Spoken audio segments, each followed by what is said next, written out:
Who really leads the race in precision optical metrology?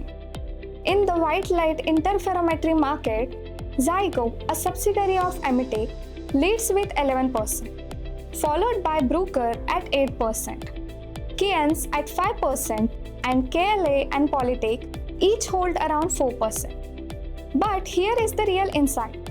Even the market leader controls just 11%, indicating that no single company has established clear dominance.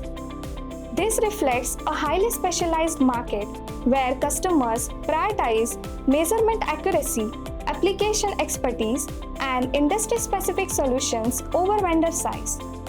As semiconductor manufacturing, advanced optics, and precision engineering demand tighter tolerance, companies that deliver faster, AI-enabled, and application-focused metrology systems are best positioned to capture the next wave of market share. Markets move fast.